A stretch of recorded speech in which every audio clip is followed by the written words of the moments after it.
Yep, it's happening. The rumors are officially starting. And I feel bad for Bucks fans, but at some point the noise just gets too loud and you have to address it. We officially have a report that, if true, would change the NBA and make the Warriors bigger and better than Michael Jordan's Bulls. Bleacher Report says people inside the league believe the Warriors traded for Andrew Wiggins just to get Giannis Antetokounmpo. The salaries do match. Golden State can offer Wiggins plus their own pick, potentially number 1 overall, and Minnesota's pick in 2021. That's in the lottery, though top 3 protected. This obviously would change the league and basically decide the championship the next 4 to 5 years. But is that deal enough to get Giannis? Are the Bucks even trying to hear this? You know what? They may have no choice. This is an explosive rumor, but it's actually the latest whisper that we've heard that suggests Giannis could leave the Bucks in search of a title. In this video, we're breaking down how we got here with Giannis maybe leaving the Bucks, what a deal would look like with the Warriors or some other team, and I need you guys to tell me in the comments, which deal would you take if you're the Bucks, or would you just walk away? Hey guys, it's Casey Kiernan, host of the AM Hoops YouTube channel. Also check out the AM Hoops podcast. Just dropped a fresh pod this morning. Hit subscribe if you don't already. Coming out with 5 quality videos, Monday through Friday, dropping at 6 Eastern. Say what's up on Twitter at Casey Kiernan or over on IG at AM Hoops. Okay, so first thing, why would Giannis leave a team that he loves, that loves him back, he's been playing with his whole career, and who can pay him a lot more money? Well, the Supermax contract was actually created to help small markets like Milwaukee keep big stars like Giannis away from teams like the Warriors. If he's All-NBA or MVP, etc., he can take up to 35% of the salary cap. For Giannis, that would be $247 million that Milwaukee could give him over 5 seasons. That's $90 million more than any other team could offer. It would be the biggest contract in NBA history. Not bad for a kid whose only goal at one time was, I want to be an NBA player. So that's all good if you're Milwaukee, but here's the problem. Players eligible for the Supermax can sign it in the last year of their old deal, which means if they don't sign it, that last year could be pretty awkward. So even though Giannis is a free agent 2 summers from now, really it's this coming summer when we'll know. That means that this postseason could be it for Milwaukee. This is their chance to make sure that Giannis stays. But again, why would he leave? Well, your answer is in Los Angeles. Kawhi Leonard and Anthony Davis. Both guys were eligible for the Supermax with the Spurs and with New Orleans, and both guys turned it down. Kawhi, even though it wasn't offered to him, it would have been. He left $118 million on the table going from San Antonio to Toronto to LA. $118 million. They leave that kind of money on the table because it's about more than money to some of these big stars. I mean, I don't know what it's like to have $100 million, but I guess 50 million more isn't that big of a deal? Or maybe these guys want to live in a certain city like LA, or in this case, San Francisco. But forget money or where you live. I think Giannis is motivated by winning. He's not one of these flashy guys who's concerned about his fit before a game or dating some celebrity supermodel. I do believe he wants to win in Milwaukee, but if he can't do it, I think he'd be willing to leave to find that title. A report by ESPN's Malika Andrews came out shortly after the Bucks were eliminated in last year's playoffs. It said that Giannis may want to leave Milwaukee if the team doesn't make enough improvements to reach the NBA Finals this year. Giannis didn't like that report. He even walked out on that reporter in the playoffs. You know, sometimes it takes experience. I'm wondering if now that you have some of that experience, if you see more validity to that point, or what you think about that now that you've gone through it.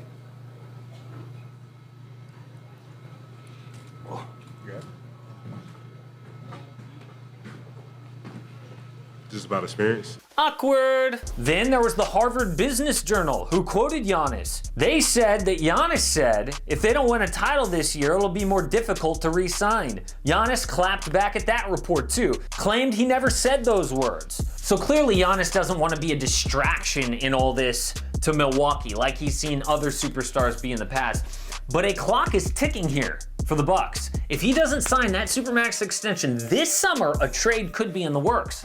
So the Warriors reportedly are planning, just in case that scenario plays out, they could offer Andrew Wiggins, their own draft pick, maybe number 1, and Minnesota's top 3 protected the following year. What could other teams offer? Well, the Anthony Davis trade to the Lakers, kind of similar to this Giannis one we're talking about, that got New Orleans 3 players, 3 first-round picks, and 2 pick swaps. So here's the list of teams that could get a deal like that done. Let's quickly go through all these scenarios, and we'll see which ones are realistic. So the Hawks get Giannis, the Bucks get Jeff Teague, Trae Young, Atlanta's first-round picks in 2020 and 2022, and Oklahoma City's first-round pick in 2022.